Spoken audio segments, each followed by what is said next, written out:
ஸ்தோத்திரம் செய்தலே தகும். ஸ்தோத்திரம் பண்ணாதான்.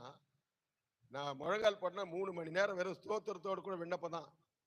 முழங்கால்லயே 72 வயசு ஆகுது, முழங்கால் இல்லாம ஜெபம் பண்றது இல்ல. அல்லேலூயா. வயசெல்லாம் அதுக்கு ஒரு காரணமே கிடையாதுங்க.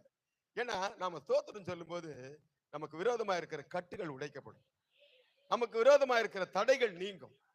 நம்முடைய குடும்பம் ஆசீர்வதிக்கப்படும். ஐயா சொன்னாரு, எங்க மகா மூலமா 1.25 லட்சம் 2 முறை ஆண்டவர் கொடுத்தாருன்னு.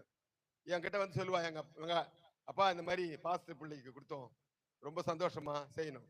எதுக்கு கொடுத்தாரு அவருக்கு 1.25 லட்சம்? சும்மாவா கொடுத்தாரு? அப்பா வேலை செய்தாரு அவரு. அப்பா வேலை செய்ததுனால அவர் வேலையை இவர் செஞ்சாரு. ஆமென். நீங்க கூட அப்பா வேலை செஞ்சு பாருங்க, உங்க வேலையை அவர் செய்வாரு. ஹல்லேலூயா. நாங்க நேத்து நான் ஜோசப் பாஸ்டர் நானும் பேசிட்டு வந்தோம். என்ன பேசிட்டு வந்தோம்னா, வால்டர் பாஸ்டர் வந்து